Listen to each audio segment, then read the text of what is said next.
Are you stupid or something? You probably are, and buddy, that's alright. You're in the right place to learn some stuff, so stick around and you just might.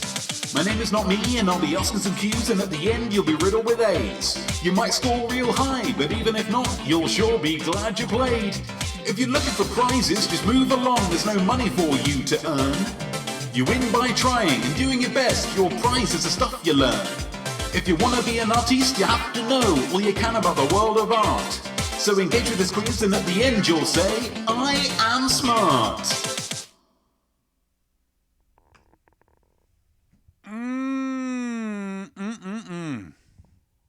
I am not me. I am art. And I am your host for I Am Smart, the quiz. The quiz where people compete for the right to say, I am smart. By engaging with this quiz, you're accepting that you don't know everything, yeah? And that's absolutely fine, because nobody does. For instance, why do bags of bagels come sliced, but only a little bit sliced? Huh? Only partially sliced, with a central vein of connected tissue between top and bottom. I don't know. If you're anything like me, you don't know everything because you spend less time thinking and more time feeling, yeah? For instance, I feel like the bagel thing is just one of those Jewish things, right? Like the ringlets or them not believing in the New Testament. It's not what I'd do, certainly, but live and let live. You know, live and let live. Let them get on with it. Yeah, let them do what they want to do. If having partially pre-sliced bagels is the price we need to pay for the movies of Adam Sandler, it's a price I pay gladly.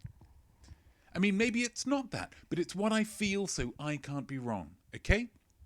Format of the quiz, very simple. Very straightforward. 5 rounds, 5 questions each round, 5 musings, 30 points overall. All you're going to need for this quiz, something to write with, something to write on. You'll also need a brain for thinking and an imaginosphere for imagining. They will both be tested. Optional is a beverage for toasting. I always like to start with a little toast. It brings the group together before our mental exertions. I hope you've all got your beverages at the ready so you can join me in this toast. Here we go. To me, to you, to homes that could be described as bijou. In reality, your home is just small, but you're making the best of it, yeah? You've got your pride and you're making it cozy. I mean, it costs less to heat, right? Look on the positives. Well done, you. Cheers.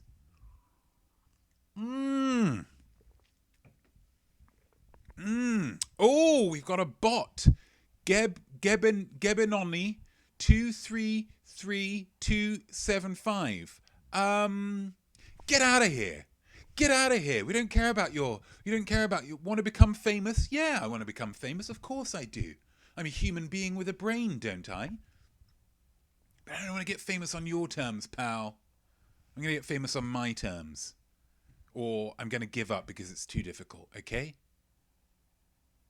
Peddle your wares elsewhere, dude. I'm all for advertising.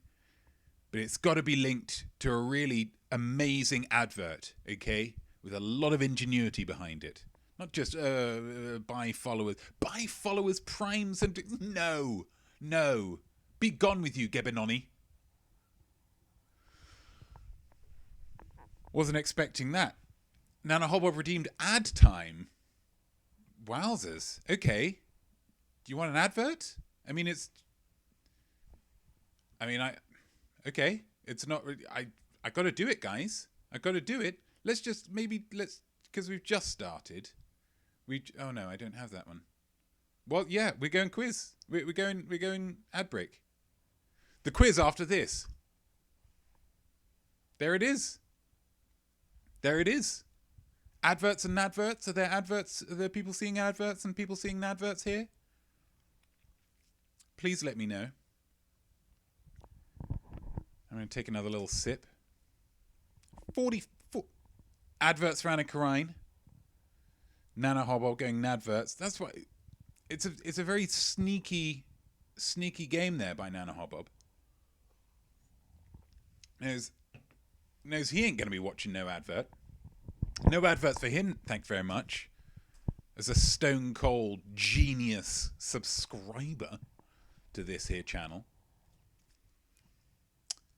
Nobody's got advert. Oh, Anna Karine. Apologies, Anna Karine. Apologies. 10, 9, 8, 7, 6, 5, 4, 3, 2, 1. You're back in the room. Hi, guys. Hi, guys. There we go. Just, points well spent. Doys well spent there from Nana. Well done, you. Yeah, so hello, Smarties. Who have we got here? Nana, of course. Definitely. Hello. Anna Karine, cheers to you. Apologies for having to watch the advert, but you're here now. You survived. TB, cheers to you. I hope you enjoyed learning about some fictional felines there on the countdown. The idea of linking the countdown learning to the topic of the week, or at the very least something tangentially related to the topic of the week, was one that came to me a few days ago when I was planning the show, and it was such a good one that I was angry with myself for not thinking of it prior. So many of my ideas are of that standard. I should really be easier on myself. But I reckon that'll be the trend moving forward, that we'll learn about something that's related to it. Then it makes it easier to think what we're going to be doing, what we're going to be finding for the countdown. Lots of cats are the bad guys. I'm not sure if you noticed that trend as you're watching. But as an Englishman, we are often portrayed as the villains in movies, so I can really empathise with this, I'll say it, irresponsible cat typecasting. My thanks as ever to Wikipedia for providing that information. Donate them money. Let's quiz.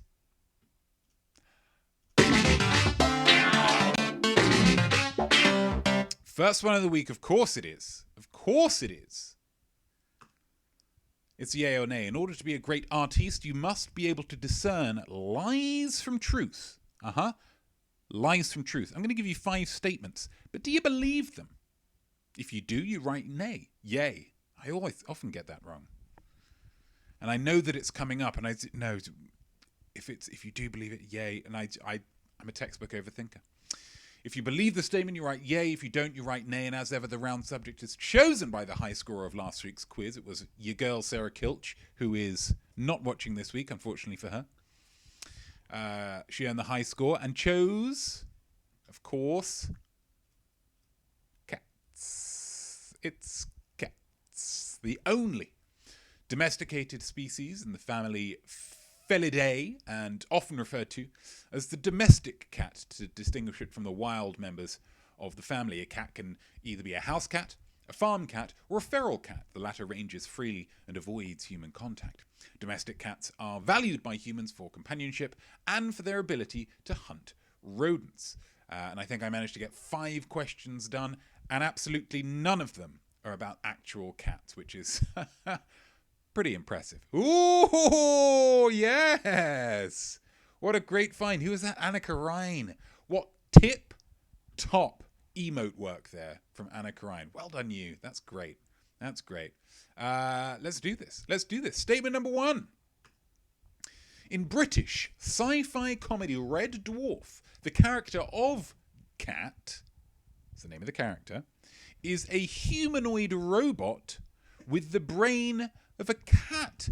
It seems far-fetched, but it is a sci-fi comedy. Do you believe it? If you do, you write yay. If you don't, you write nay. You don't write it in the chat for new people. And welcome new people, if there are new people here. You don't write it in the chat. Just write it down on a piece of paper, maybe on your phone, if you want it to be technologically advanced. And we'll go through the answers later. In British sci-fi comedy Red Dwarf, the character of Cat is a humanoid robot with the brain of a cat. Statement number 2. British singer-songwriter Cat Stevens, again it's his name, is now known as Yusuf Islam after converting to Islam. Yay or nay? Yay or nay? Cat Stevens is now known as Yusuf Islam.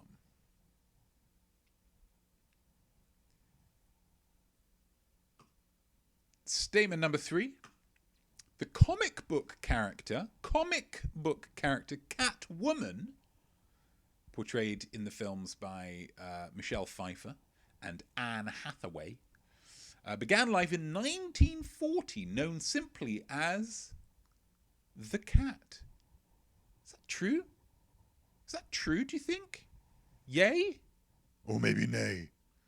Is it a yay or is it maybe a nay? Statement number 4. British TV... A lot of very heavy British representation here in this round. British TV presenter Cat Deeley has been nominated for 5 Primetime Emmys for presenting Dancing with the Stars. Yay or nay?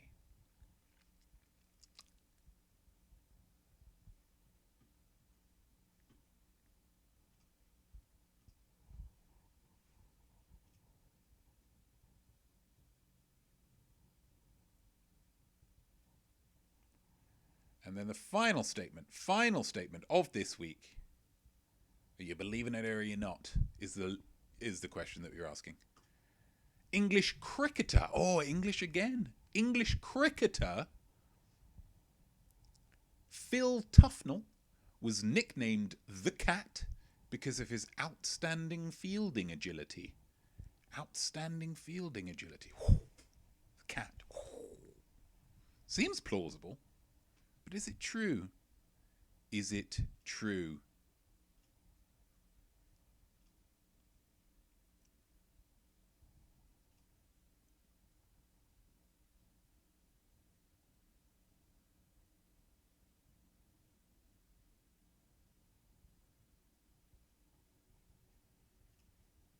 And that, pretty much, are all the statements for this round. Is that the round over? Absolutely not.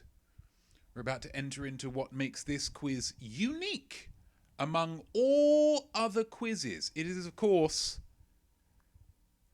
fashioning my fingers into an M there, amusing.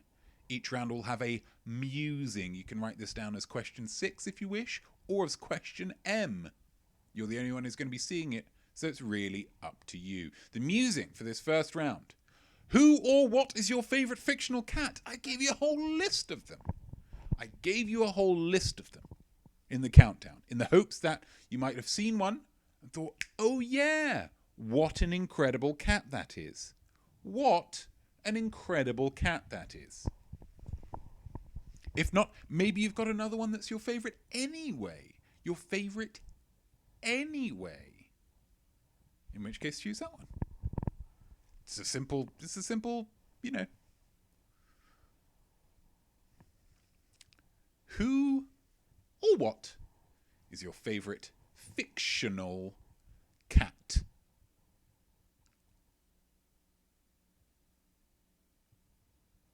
And that's the first round done. Pat yourselves on the back, guys. Pat yourselves on the back. We leave the comfort and familiarity of yay or nay for something that we've never seen before. Are you ready? Oh, come on, it's going to be fun. 5 of 6. 5 of 6, what's that? We have our, obviously this is the rando round, as it changes from week to week. And we have our, some of them are just kind of crazy, out there, never done before. But some of them are kind of returning favourites. We have our song lyrics, which we enjoy very much. We have our anagrams, which we enjoy very much. We have the movie ladder. We have some ones with movie posters. This is going to be another one of those. This can run and run. This is just a real great idea I've had this week. I'm going to ask you some questions, and they're going to be a little bit trickier than most of the questions I am guessing. Again, it's difficult for me to know exactly what you're going to know and what you're not going to know, but I think these questions are a little bit trickier. To make it easier for you, I'm going to give you the answers. I'm going to give you the flipping answers. And all you need to do is match which question with which answer. But wait! I'm going to give you 6 answers. I'm going to give you 6 answers, which means that 5 of them relate to the questions that you're being asked. 1 of them is what's known in the biz as a red herring. Oh. Oh, it just gets trickier and trickier. My mind is just, it's like a tapestry. It's like a wonderful tapestry woven by Venetian monks who enjoyed swimming. But what makes this round a bit tricky is because it's on classic poetry. Classic poetry. Thank you, Nana. How devious. Thank you. Devious is what I was going for. It's just kind of, just a little bit, devious. So what I'm going to do is I'm going to give you the answers here. These are the answers. These are the answers. Emily Dickinson, Rudyard Kipling, Emma Lazarus, Edgar Allan Poe, Percy B. Shelley, and William Wordsworth.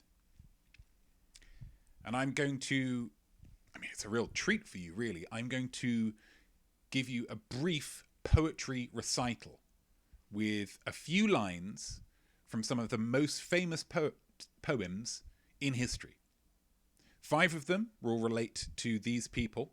You just need to say which one's which. One of these is a red herring, okay?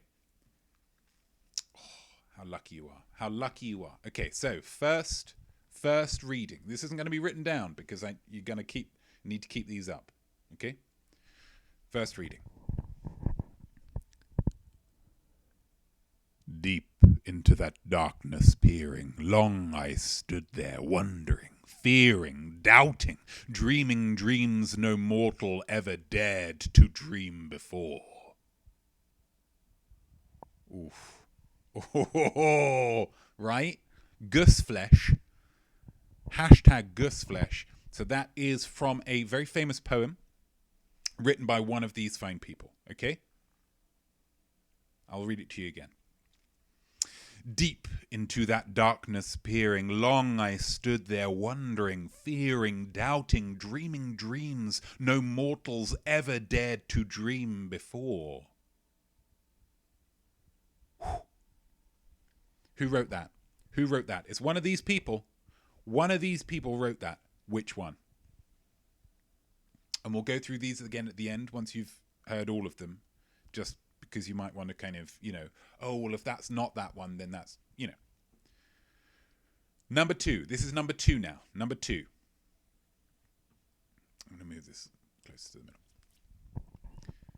And on the pedestal these words appear.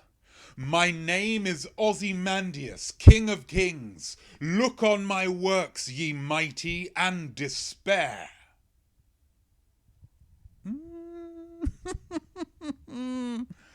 Gosh. Try not to get too transfixed with how incredible these readings are.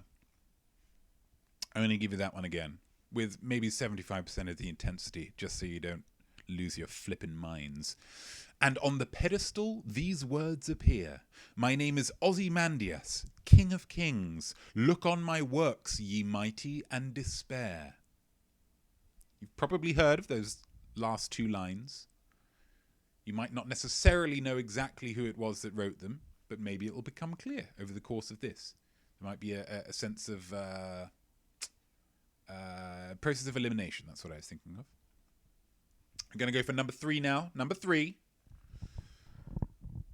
I wandered lonely as a cloud that floats on high o'er vales and hills, when all at once I saw a crowd, a host of golden daffodils. Oof. T.B. Douglas, what a classy round. Absolutely. This might be, and I'll allow you guys to disagree, this might be the classiest this quiz has ever got.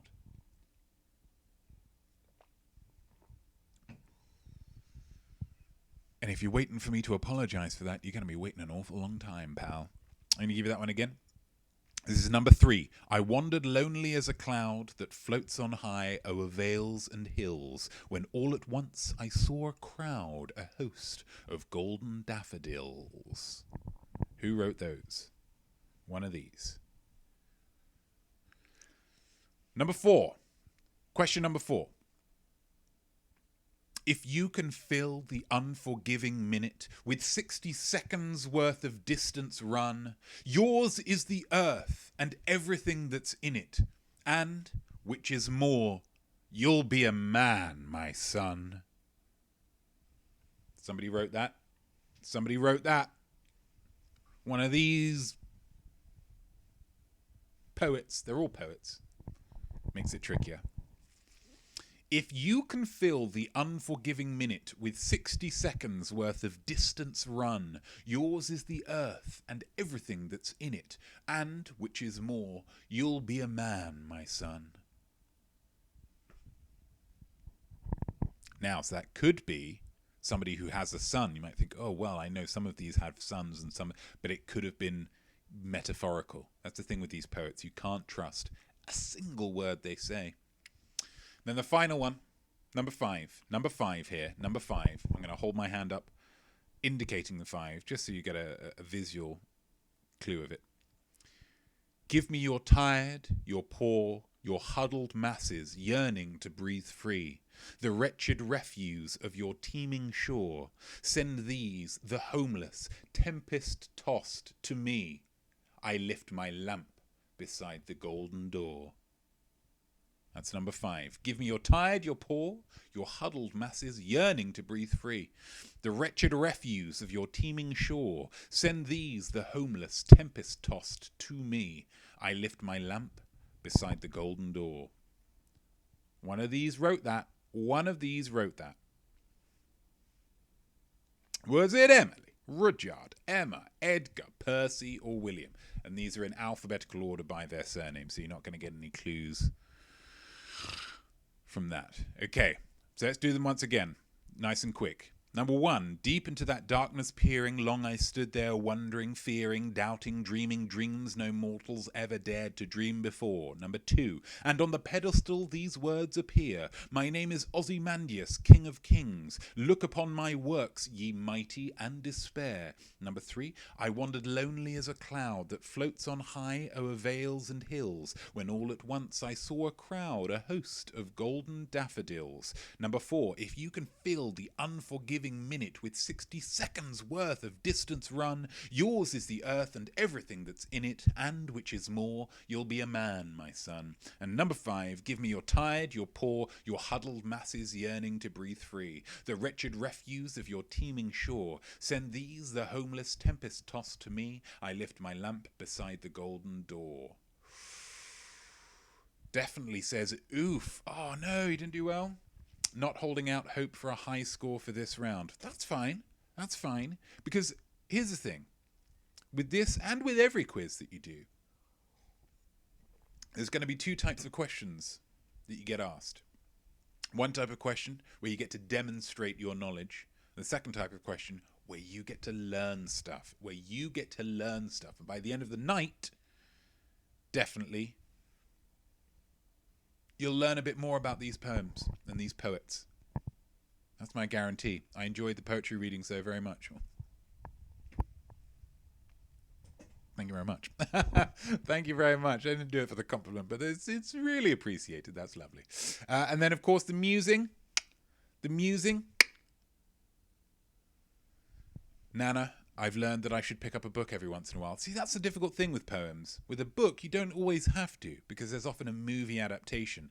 Very rare to get a movie adaptation of a poem. That's what I've found. The musing. You are a professional poet. What is your signature look? I want some clothing options. Imagine yourself as a professional poet, a professional wordsmith, a weaver of words. What are you wearing? As you picture yourself as a professional poet, what are you wearing? That makes it sound seedier than it is. What are you wearing? That's not the vibe here.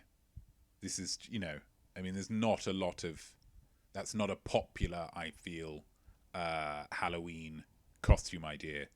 Sexy poet. That doesn't really exist. But you're a professional poet. What look are you going for? Write it down while we get to round number 3.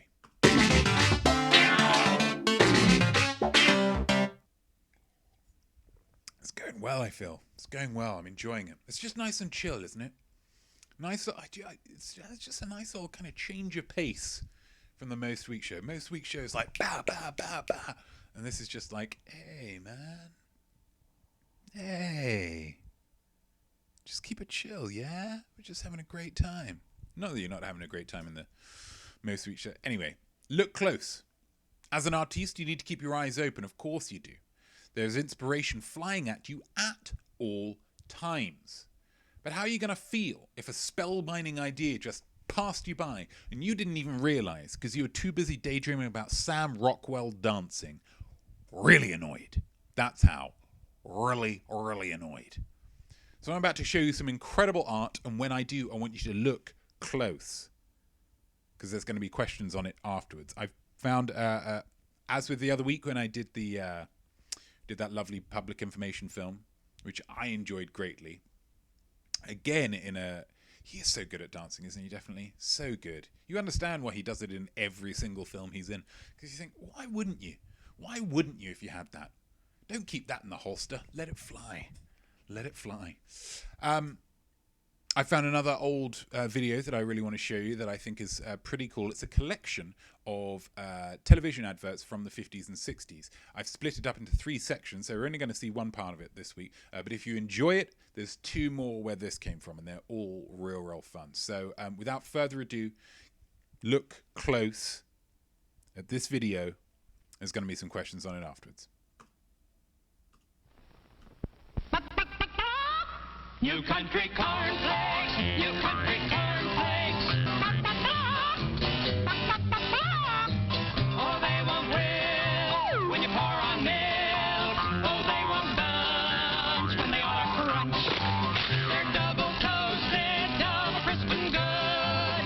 General Mills makes them just the way they should. You country cornflakes, you country cornflakes. From fields of corn, so majestically waving.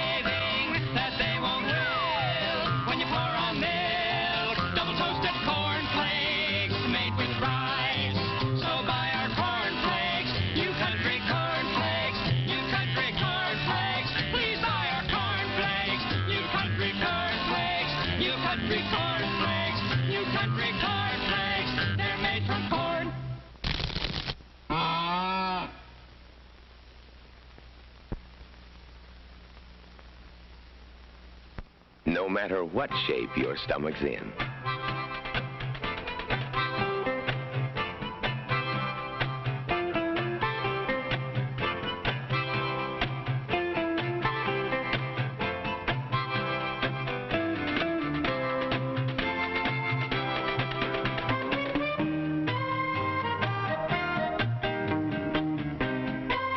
No matter what shape your stomach's in, when it gets out of shape, take Alka-Seltzer.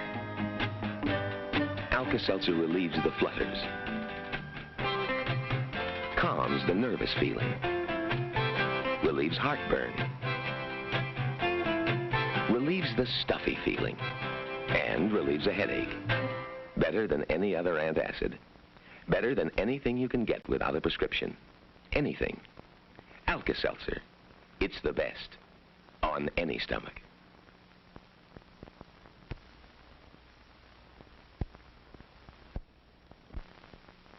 When hay fever pollen invades your sinuses, brings runny nose, watery eyes, take Dristan. Dristan's like sending your sinuses to Arizona. Yes, Dristan's like sending your sinuses to Arizona. That is, Dristan helps you breathe free and easy, as if you were far away from pollen or allergy irritation. Yes, Dristan's like sending your sinuses to Arizona. Helps dry, runny nose, itchy, watery eyes. You see, Dristan tablets shrink swollen, congested nasal and sinus passages which cause runny nose and watery eyes. So you breathe free and easy fast. So when pollen invades your sinuses causing hay fever miseries, don't wish you could be in sunny, dry Arizona. Just remember, Dristan's like sending your sinuses to Arizona. Get Dristan decongestant tablets.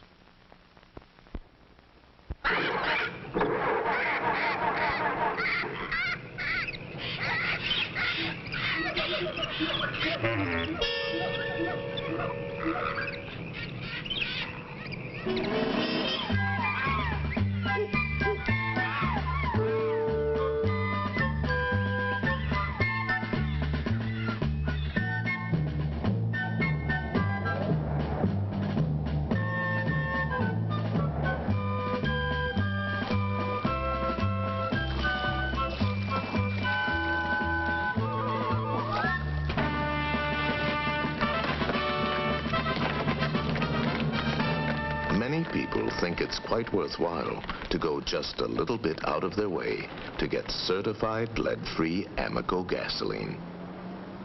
You expect more from American, and you get it. The American Oil Company.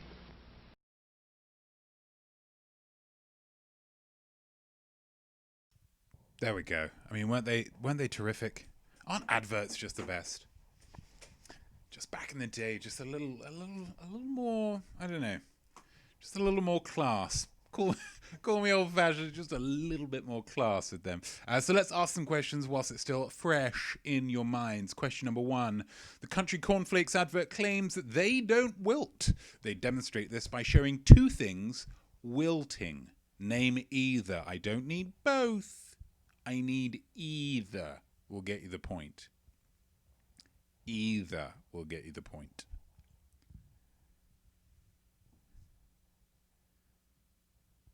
Question number 2. Who makes country cornflakes? Who makes country cornflakes?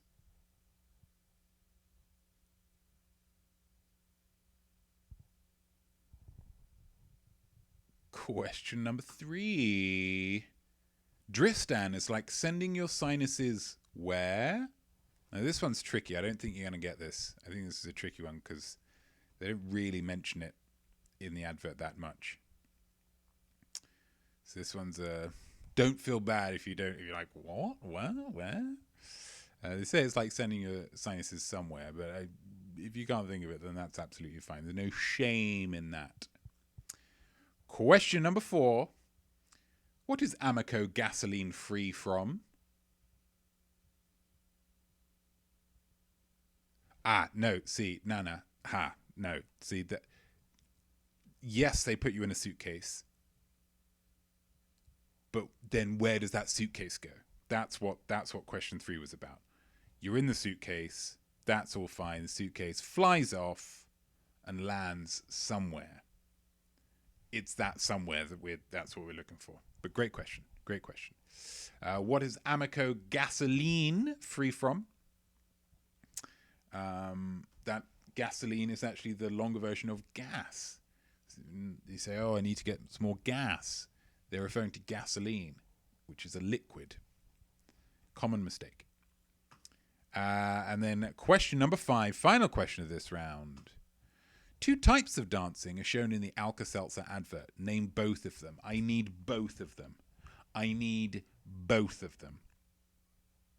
If you get one of them, no point. I need both of them to get the point. 2 types of dancing, 1 point. 2 types of dancing, 1 point. There we go.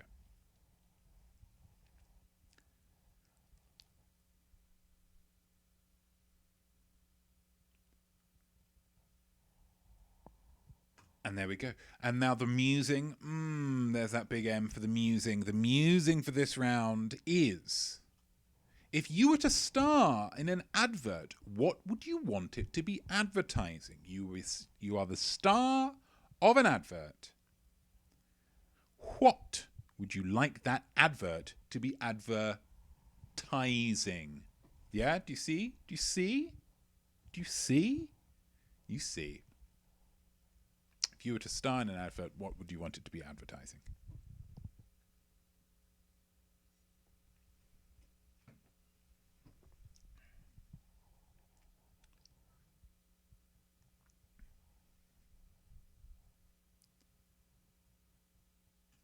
You want another round? I mean, I've got another round for you if you want another round. You want another round? Yeah, I'll give you another round. That's fine. Don't worry about it. Yeah, let's do another round.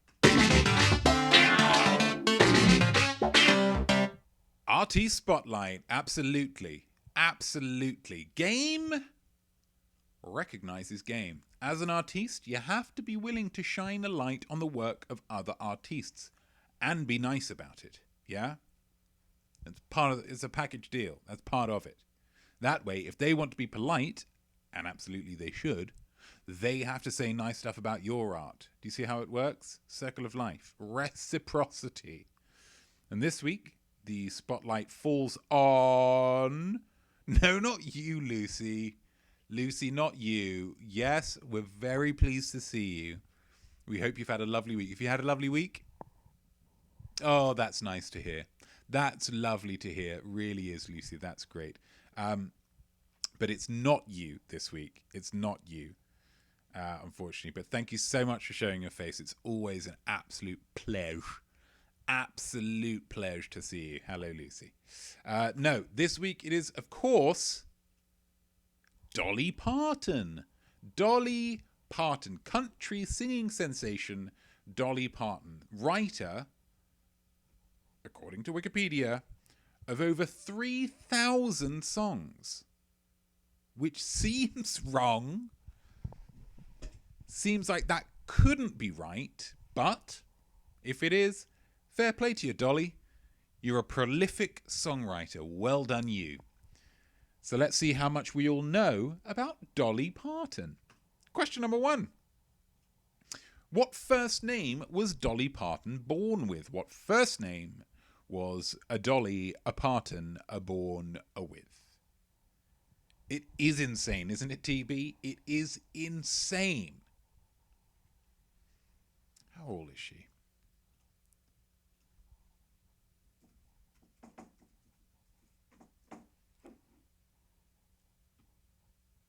So Dolly Parton is 74. So let's say for argument's sake that she started writing songs at the age of 14. So that's, 60 years? That would work out to 60 years, yeah? That means that she's written 50 songs. She's written almost a song a week for 60 years. I mean, I'm incredibly prolific. I make an entire show, an entire variety art show, most weeks. But that's ridiculous. That's ridiculous. I must want to put a hat on so I can take it off to you, Dolly. But what first name was she born with? Question number 2. Which one of Whitney Houston's biggest hits was originally written and performed by Dolly Parton? One of Whitney Houston's biggest hits was originally written and performed by Dolly Parton. But which one? Which one was it?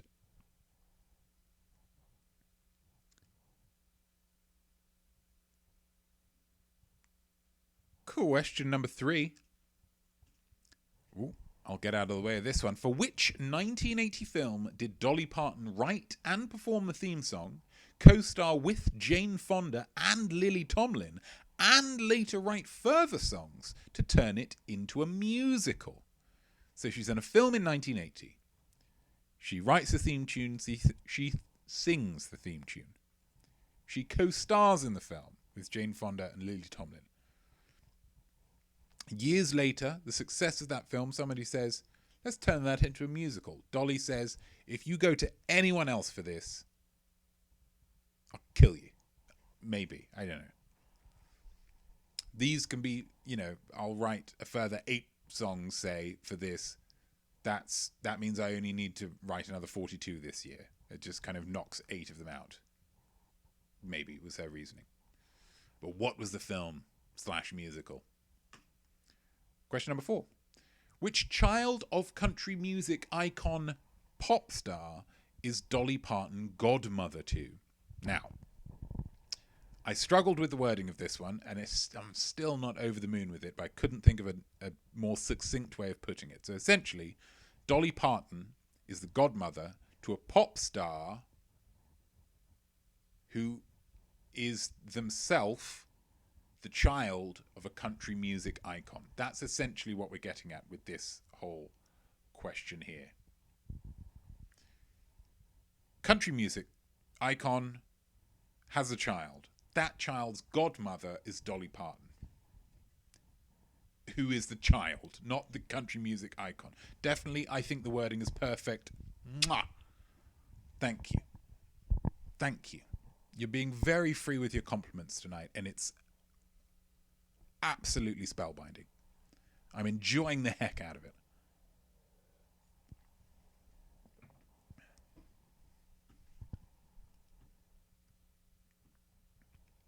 Question number 5, final question of this round, about old Dolly Parton, old 3,000 songs Dolly, Dolly 3000, Andre 3000. Which potential COVID vaccine did Dolly Parton's $1 million donation help fund? Is it the Pfizer vaccine? Is it the Moderna vaccine? Or is it the AstraZeneca vaccine? All of them, hopefully, will come to fruition next year. But one of them has Dolly Parton to thank, really, in a big bad way. I mean, sure, we've all got Dolly Parton to thank to varying degrees, but if we are cured by what is essentially the Dolly vaccine, then we'll all have a whole heck of a lot more to thank her for. And I would welcome it. I would welcome it. I like being thankful. Pfizer, Moderna, AstraZeneca. Not cars. They are companies making a vaccine. So I've given you, it's one of 3 there. It's only a little bit harder than the yay or nay round. And the musing, the Dolly Parton musing, we're going back to the first round. No, to the second round. It all got a bit classy and a bit poetic. I thought, well, let's carry this on with this. Let's carry it on here. Write a 2-line poem about Dolly Parton. Write a 2-line poem about Dolly Parton. Does it have to rhyme? No! Did any of those ones rhyme before? I mean, the first one kind of it's got some kind of rhyme thing that I think is pretty funky and rhythmical, but not in a traditional sense. The second one, yeah, a little bit. I mean, the third one definitely did. I mean, so some of them. I thought none of them did, but absolutely some of them did. Some of them did. Yeah. But your one doesn't have to. Just have to write 2 lines. 2 lines, that's all it is, about Dolly Parton. Dear old Dolly. Lovely Dolly. Lovely, lovely Dolly.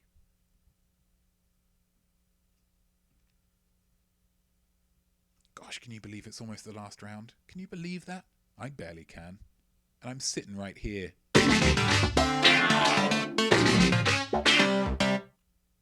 Wowzers. Wowzers. I wouldn't have enjoyed Wuthering Heights anywhere near as much had Emily Bronte not been so knowledgeable about how absolutely irresistibly attractive jealousy is in a man. Artists need to know about the world around them, not just art, you guys. And so I present this round about not art. Nart. Definitely bring on the nart. It is being brought in. It is being brought in right now. But what are we learning about in this nart round? We are learning about capital cities. And that is cities that are the capital of their country, not just really good cities. However, of course, there's loads of capital cities, so I thought we'd narrow it down just slightly. Capital cities beginning with A. Yeah? Capital cities beginning with A is what we're learning about this week. So I'm going to give you 5 capital cities that begin with A. There's an A. That begin with A. All you need to do is just tell me which country they are the capital of. Some of these real easy. I'll be honest with you. Some of them real easy. The difficulty spike went real high real quick. So there's a couple that are maybe a bit more challenging. Some of them are real easy. Maybe this is to make up for the poetry round before.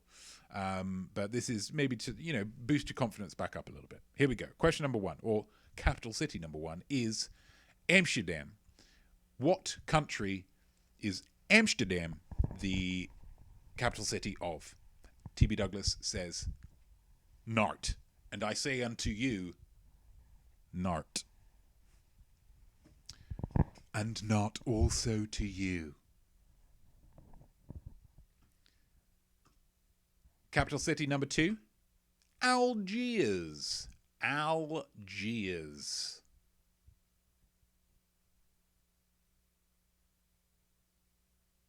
TB likes a geography round. TB likes a geography round a whole bunch.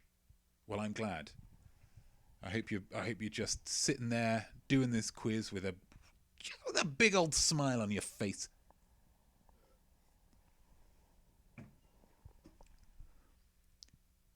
Capital city number 3, Athens. Gosh, are these getting easier? Athens? You'll know Athens. The trickier way round is I say the country and you say and then maybe, because you'd have the clue at least that they began with A. Maybe, there's 26 letters in the alphabet. We could be doing this until next year. Capital city number 4, Abu Dhabi, Abu Dhabi, Abu Dhabi, Abu Dhabi. Abu Dhabi, Abu Dhabi, Abu Dhabi, Abu Dhabi, Abu Dhabi, Abu Dhabi, Abu Dhabi, Abu Dhabi, Abu Dhabi. And then the final question. Gosh, it rolls around so quickly, doesn't it? Final question of this entire round, of this entire quiz, minus musing. Addis Ababa. Yeah. The difficulty spike. Chapow. Right up there. If you have seen Addis Ababa here and have thought to yourself, come on, not me. I obviously don't know which country Addis Ababa is the capital city of. Obviously. What kind of nerd would know the country to which Addis Ababa is the capital? I would say, well, instead use this time to just say Addis Ababa just a few times to yourself out loud. It's just got a wonderful mouthfeel. Addis Ababa. Addis Ababa. Addis Ababa. Addis Ababa. Addis Ababa. One musing left, and it's a real nice one. It's a real nice one. I think you're going to enjoy it. Which capital city that you've never visited would you most like to? This is a preference-based musing. Just a nice, simple, chill one to finish with, I felt this week. Yeah? Which capital city that you've never visited would you most like to? And why?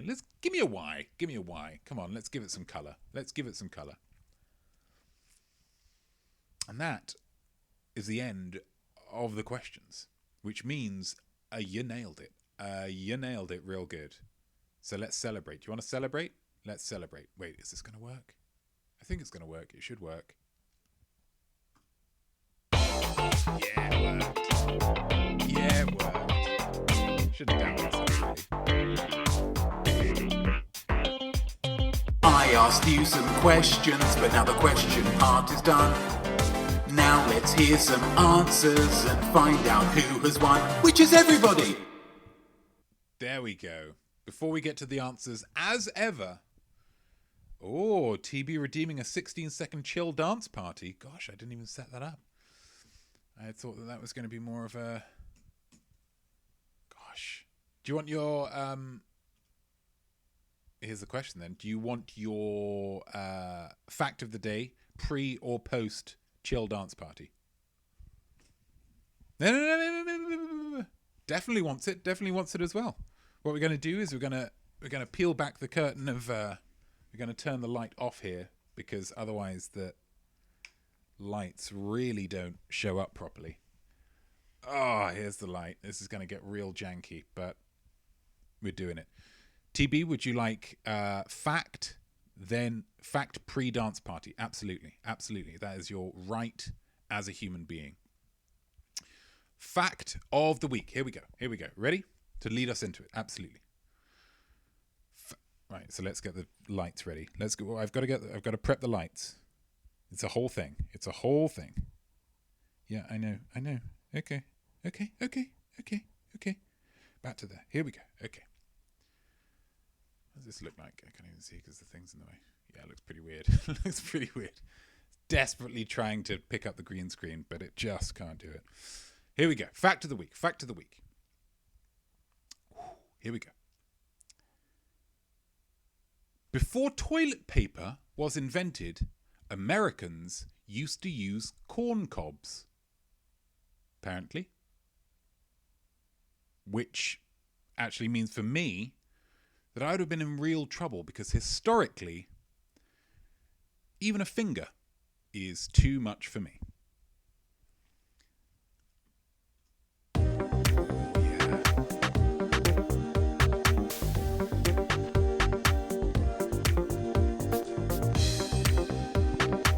Dance with me, guys. Dance with me, guys. Oh. Just feels right, doesn't it? Just feels right and good. Just feels right and good. I'm just going to turn that off. We're going to get the big light back on. There we go. There we go. Not the husks, but the cobs. It was. I assumed that, Annika Ryan. That's a great, insightful question. I assumed 'twould be the husks, but it was written down on the website as cobs, which to me is just some kind of. It's like a nightmare. I think if I went to somebody's house and I said, just gonna pop to the loo. Nana Hobble, but the kernels popped or no. I mean, I suppose that would be your preference. Dealer's choice. I'm just gonna pop to the loo. I get in there. I think, oh gosh, something's wrong here. Pop back out. Say, really sorry about this. It seems that you're out of loo paper. And they just hand me a corn cob. With or without butter. I don't know, Juice. Could be with butter, could be without. I mean, butter would help if it's being used. Let's get on with some answers. Yeah, let's get on with some answers. Let's flippin' do it. Transish. Yay or nay? Here we go. The musing was, who or what is your favorite fictional cat? You know what to do. You got to get it in the chat, baby. You got to get it right in that chat while we go through the answers. In British sci-fi comedy Red Dwarf, the character of Cat is a humanoid robot with the brain of a cat. Is that a yay or is that a nay? That is a nay. It is, in fact, a creature descended from domesticated cats for over 3 million years. Evolved into a humanoid. It's far-fetched, but it's a silly program. Statement number 2, British singer-songwriter Cat Stevens is now known as Yusuf Islam after converting to Islam. Yay or nay? That is yay. With a name as imaginative as... surprisingly unimaginative for such a lovely singer-songwriter. Writes beautiful songs. You get to just pick whatever... You convert to Islam, you can pick whatever name you want. Whatever name. You convert into Islam, Yusuf now. What do you want your surname to be? Islam. Sure. Absolutely. Well done, Yusuf. Statement number 3, the comic book character Catwoman began life in 1940, known simply as the Cat. That's a yay. So well done if you got that right. Statement number 4, British TV presenter Kat Neely has been nominated for 5 Primetime Emmy Awards for presenting Dancing with the Stars. That is a nay, because she presents So You Think You Can Dance, a different dance show. So I was a little bit sneaky with that one, but I hope you'll forgive me. And then final statement number 5, English cricketer Phil Tufnell's nicknamed the Cat because of his outstanding fielding agility. That is a nay, unfortunately. It's much, much better than that. He was nicknamed the Cat because he often fell asleep in the dressing room. That's genuine. That is genuine. So well done if you got any of those right. 1 point each for any question that you get right. The musing was who or what is your favorite fictional cat? Let's go to the chat. Juice goes for Disney's Cheshire Cat. Cheshire Cat. Yeah, that's a good one. He's pretty mysterious. Seems pretty chill. And kind of, I mean, they don't put a limit on his powers, which maybe takes some of the drama away from him because he's never really in peril from a storytelling point of view. But it's difficult not to get on board with a cat that just hangs out all day. And he's just a smile at one point. And that means, so he's just a mouth? No, he's just a smile. You're like, what? Who else have we got? The Cheshire Cat, again, definitely. Anna Ryan Cleo from Homeward Bound. Now, Anna Ryan has mentioned Homeward Bound previously in other shows. Hello. Sorry, it's my favourite fictional cat.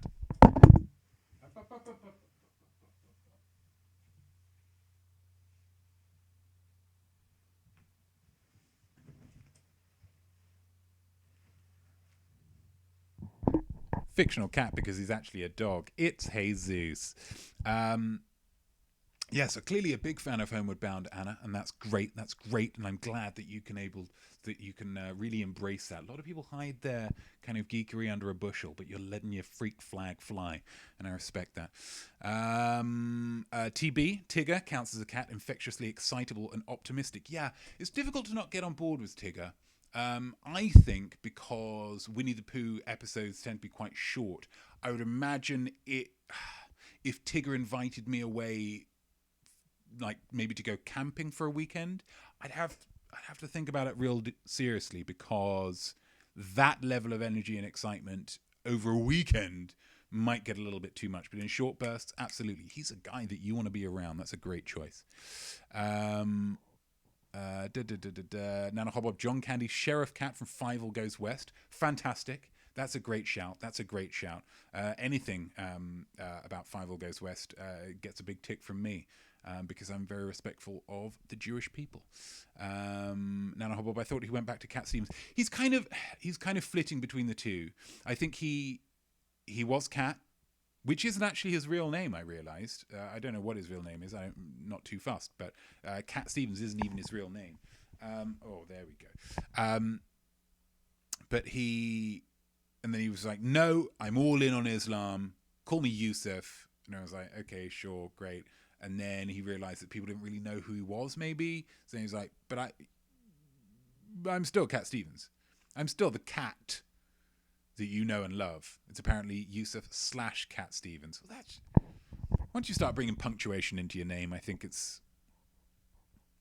Unless the only punctuation that I will accept in a name is something that I was considering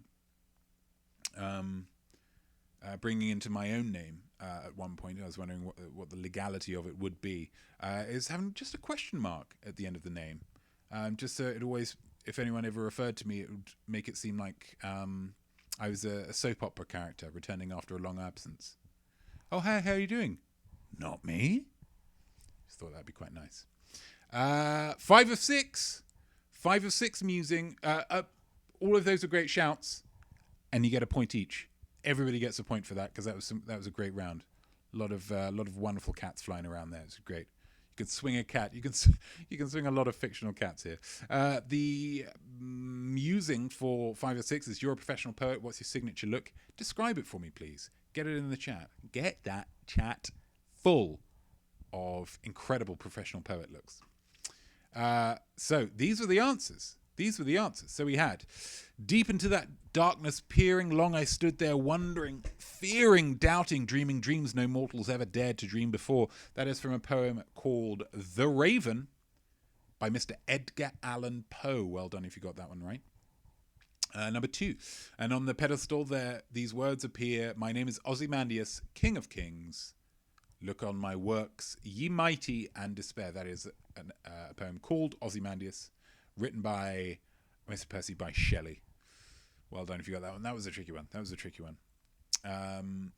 I wandered lonely as a cloud that floats on high o'er vales and hills, when all at once I saw a crowd, a host of golden daffodils. That is by Mr.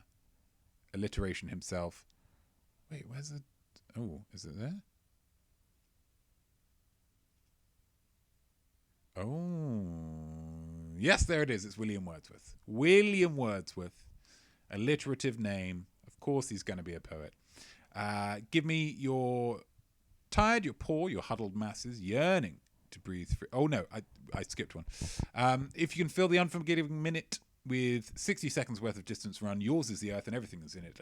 And which is more, you'll be a man, my son, from the poem If by Mr. Rudyard Kipling, most famous, of course, for writing The Jungle Book. And then give me your tired, your poor, your huddled masses, yearning to breathe free.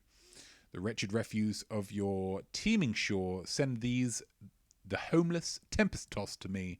I lift my lamp beside the golden door. That is the poem that is written on the Statue of Liberty, written by Ms. Emma Lazarus. So Emily Dickinson is has the honour of being the first red herring and 5 of 6. So well done if you got any of those right. That was a tricky round. And I make no apologies for it. As Nana Hobbob picks up, if it was very difficult, maybe pick up a book. Maybe just pick up a book every once in a while. Poems can be fun. They're quite short, bite size. So maybe a couple of poems and then reward yourself with a small sweet. So there we go. That's all of those ones. Let's get to that musing again. You're a professional poet. What's your signature look? Let's get to the chat. TB goes for a Shakespearean poet. Puff shoulders, frilly collar, cuffs, and 3/4 length trousers. That's great. That's a real, like, that other people would worry, I think, about being stuck out of time. But a poet, just so flipping out there anyway.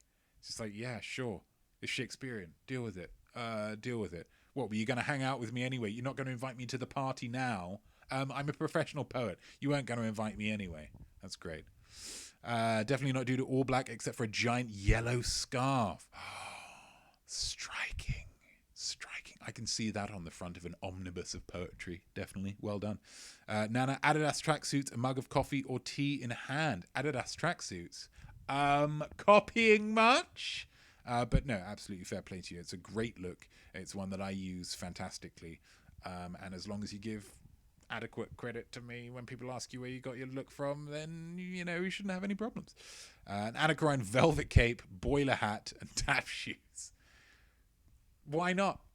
Why not, Anacorine? Velvet cape, boiler hat, and tap shoes. I don't even know what a boiler hat is. So I'm just going to take a second just to look that up.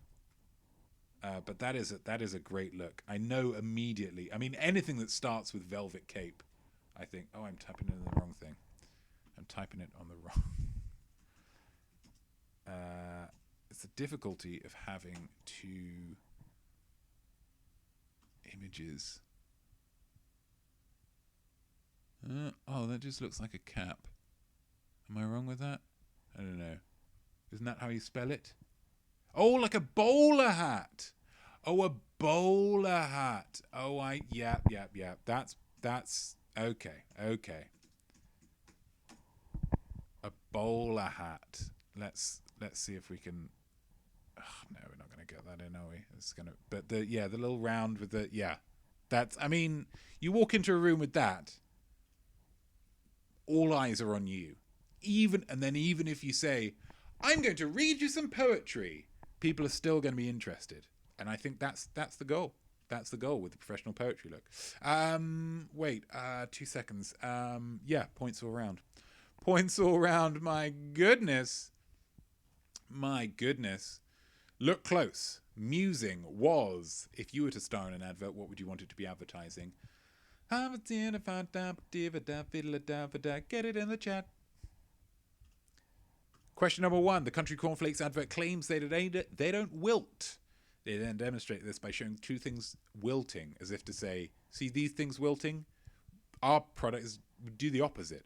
It's strange logic, but it was the 50s. And they demonstrated a gun wilting and a horse's back wilting. I will accept a donkey's back as well. It's difficult to tell from the cartoon rendering whether it was a horse or a donkey. Just any kind of horse, donkey, mule. Even as I'll give it to you if you say a zebra. Do you know what I mean? I'm not too fussed. Question number 2. Who makes country cornflakes? It is, of course, the fine people at General Mills, or the fine, retired Army General Mills. I don't know. I'm English. Dristan is like sending your sinuses to Arizona, where it's dry, and apparently you don't have any sinus issues, because a lot of that, I assume, is built up from the moisture. I assume the advert is saying. Question number 4. What is Amoco gasoline free from? It's free from lead. Free from lead, which makes it better. The only thing that's better with lead, pencils. Because of the fine drawings you can do. I don't know. We're getting towards the end here. It's energy levels. 2 types of dancing are shown in the Alka-Seltzer advert. Name both of them, please. If you get one of these, you get a thumbs up, but no points. I'm looking for both ballet and hula. Ballet and hula. Hula from Hawaii, ballet from, I don't know, Russia? A lot of them seem to be Eastern European, but I don't necessarily know that is the official origin of the art. Musing, if you were to star in an advert, what would you want it to be advertising? Let's go to the chat, shall we, guys? Let's go to the chat. Definitely says Polaroid film. That's pretty cool. That's pretty cool. You'd be like, yeah, it's just like Polaroid film, so you can like take pictures, and it makes it seem like it's all like from the olden times. People are like, dude, that's really cool. So I get on board with that. I don't think I've ever seen an advert for Polaroid film either, so that would be a first. Firsts are always good. Nana says pasta, preferably cooked and sauced up. Maybe some kind of pasta restaurant. Maybe some kind of all-you-can-eat pasta restaurant, and you're sitting there, checkered tablecloth, big napkin tucked in. I can eat and eat and eat at Beppe's Bottomless pasta dump. It's unlikely they'd call it a dump. Pasta house. Beppe's Bottomless Pasta House. Or maybe if it began with P. That would be nice for the alliteration. I can't think of one though. Beppe's Bottomless Pasta House. I'm Nana Hobbob and I approve this message. Something like that.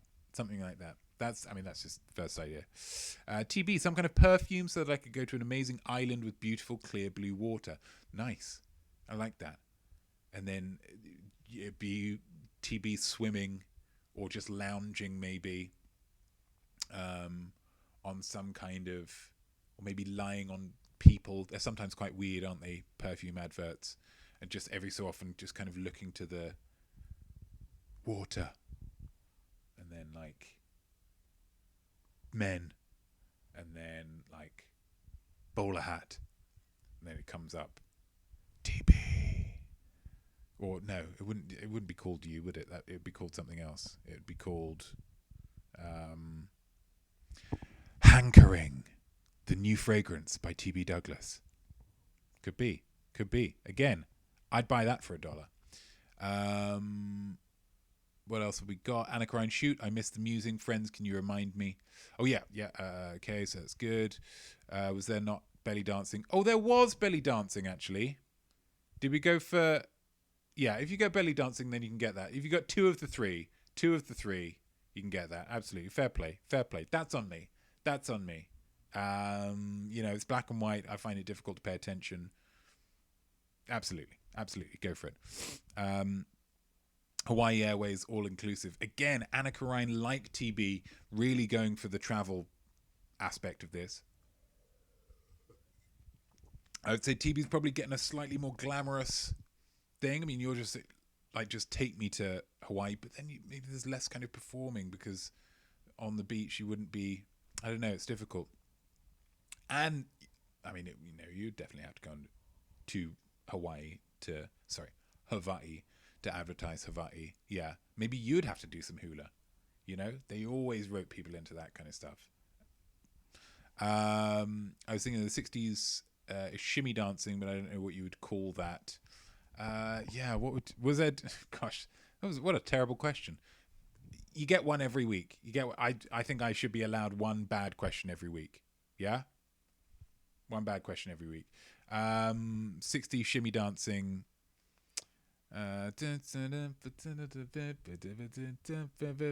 Just say 60s dancing. You know what you meant. You're marking it. If you definitely saw some other dancing in there, I'm all for it. Give yourself a point. Absolutely fine. And a crime to see TB Douglas on set at the beach. Just double up. Hi, I'm here for Hawaiian Airlines. Man, I love traveling here to Hawaii, where I eat all this suckling pork. Hankering. You could do it. It would save money. And in these difficult times, that's what people are looking for. Points all round there. Well done. Yeah. RT Spotlight. Splanow. Here we go. The musing was, of course... Oh, I'm looking forward to seeing these. Write a 2-line poem about Dolly Parton. About the Dolly Meister. Here we go. Get it in the chat, please. Get it in the chat. Question number 1. What first name was Dolly Parton born with? This isn't a trick question, because the trick question would be like, oh, she wasn't born with a name. This is, in fact, just an honest question. It was Dolly. I just thought it was strange that she was christened Dolly. I would have said that's a shortening for Dorothy, but it's not. I thought that was interesting, so I made it a question. Well done if you got that. If you knew, or if you just thought, I don't know, maybe he's being a bit tricksy here and going with Dolly. Question number 2, which one of Whitney Houston's biggest hits was originally written and performed by Dolly Parton? It was, of course, I Will Always Love You. And I will always love you. And I didn't sound like that when Dolly did it, though. It was a lot more subdued. Less attention grabby. Not saying one's better or worse, but yeah.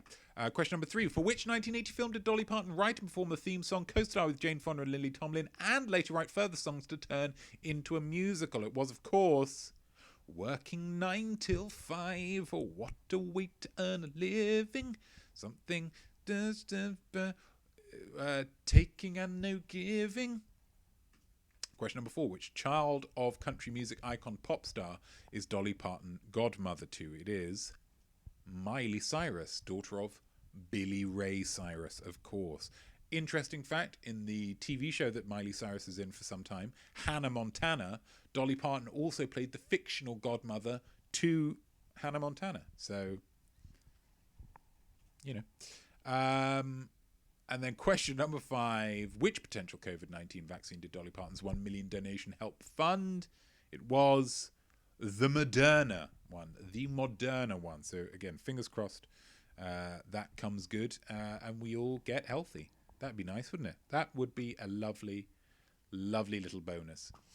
Write a 2-line poem about Dolly Parton. I'm going to put the picture of Dolly up just to give us some inspiration here. No, Lucy, not you, sweetheart. But thank you so much again. It was Dolly. Here we go. TB Douglas. Here we go. This is TB Douglas's 2-line poem. Dear old Dolly wrote 3,000 songs and invites the world to belt along. Belt as in like sing powerfully, or just wear a lot of belts? I know country music it's a belt heavy culture. Either one works though. Either one works, TB, so that's good. So well done. That's a lovely poem.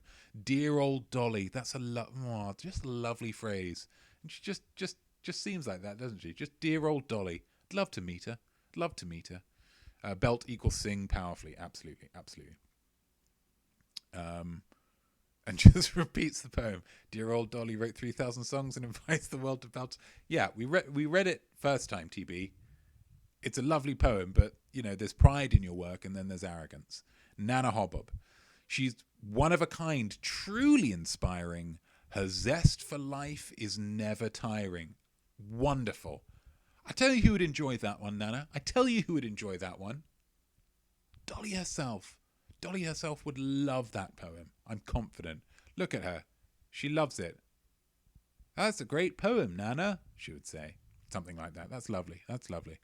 Definitely not Judah. Her blonde hair is real big, but her heart is even bigger. Gosh, you guys gonna plumb make me cry. That's wonderful. That's wonderful. What a lovely trio of poems that was. What a lovely trio of poems. Thank you, guys. Thank you. Annika Ryan not sharing. That's fine. That's fine. That's fine. We've all had a lovely time. And 3 poems is, I feel grateful that we have 3 poems, let alone any more. We've only got 1 round left, haven't we? We've only got 1 round left, so let's just flip and get to it. It is, of course, NART. NART. The musing. Which capital city that you've never visited would you most like to? Which capital city that you have never visited would you most like to? Get those in the chat, please. Question number 1. Amsterdam is, of course, in the Netherlands. The Netherlands capital is Amsterdam. So well done you if you got... not well done. That's basic knowledge. So, question if you didn't get it right. Let's say that. Question number 2. Algiers. The clues in the question here. Algiers. Algeria. Well done if you got that one. That wasn't one of the easier ones. This one was one of the easier ones. Athens. Everybody, please tell me you said that it was Greece. Please.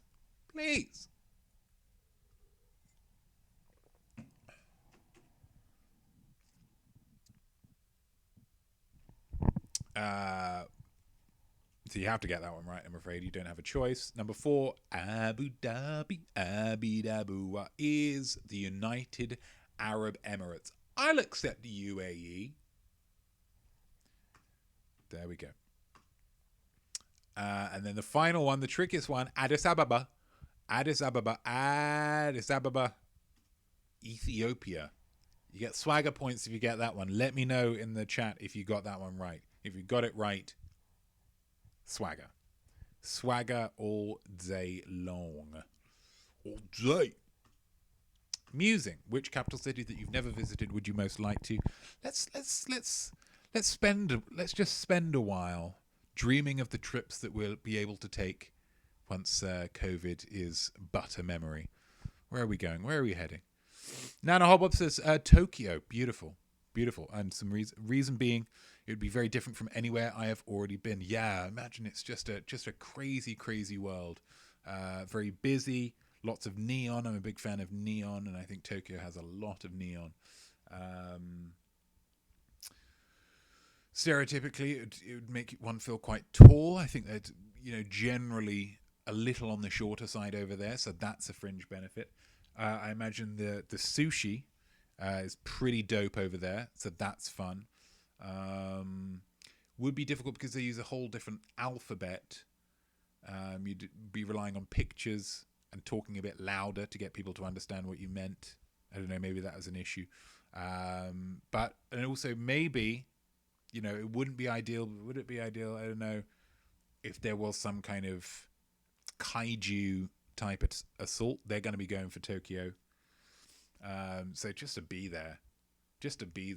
People are like, oh, so where were you when Godzilla? You're like, I was right there.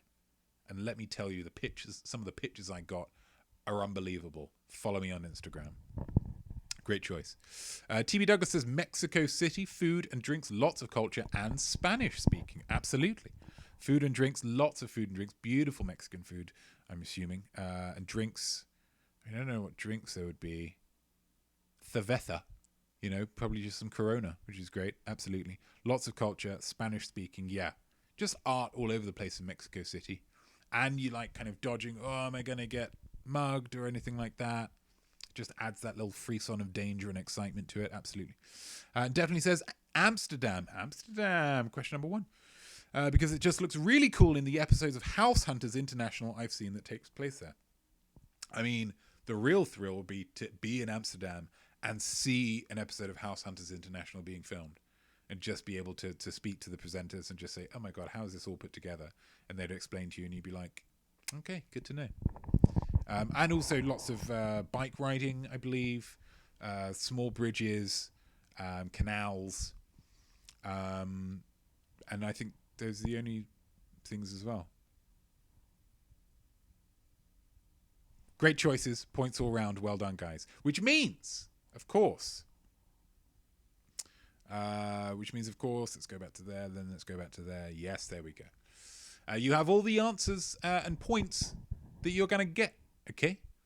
So while you tot up your scores, I want to remind you that in this quiz, aside from yay or nay subject choice, you're only competing against yourself. There is no point threshold to being smart. If you have got all the questions right that you realistically could have been expected to get, you are smart. And I say well done to you. I say well done to you, you clever sausage.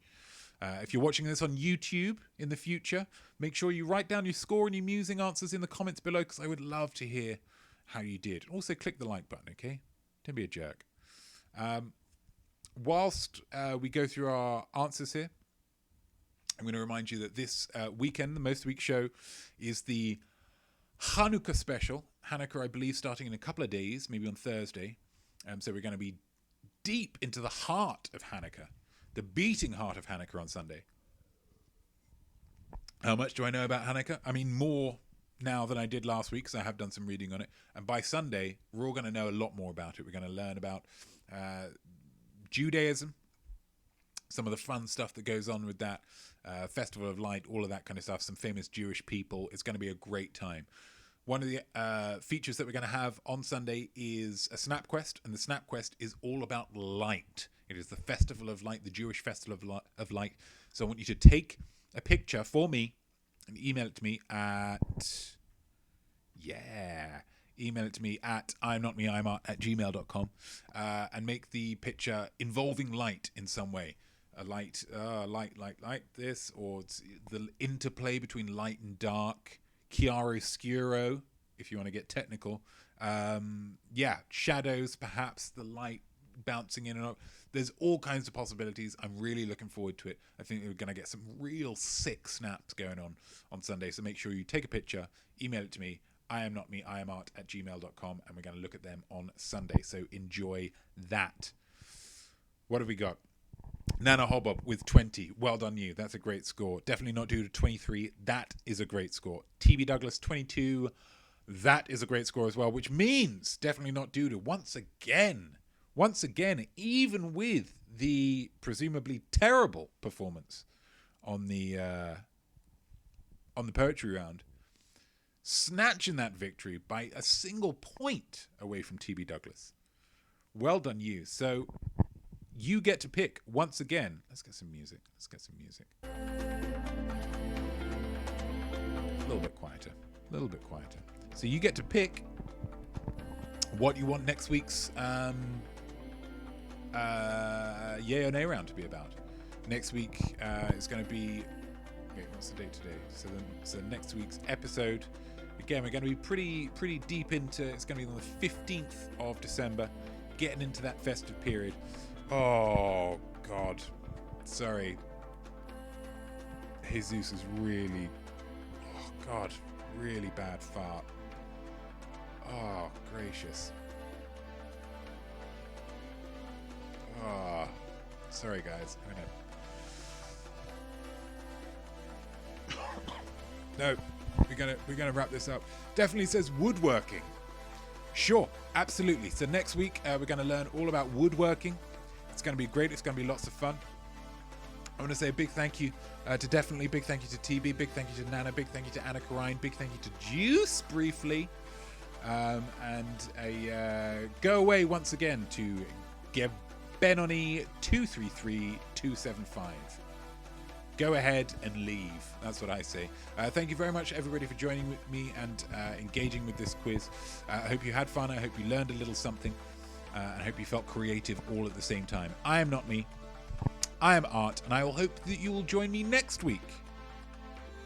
Same time, same place. We'll be learning about woodworking, apparently, for another opportunity to say to yourself, yes, I am smart. Cheers, guys. I'll see you next time.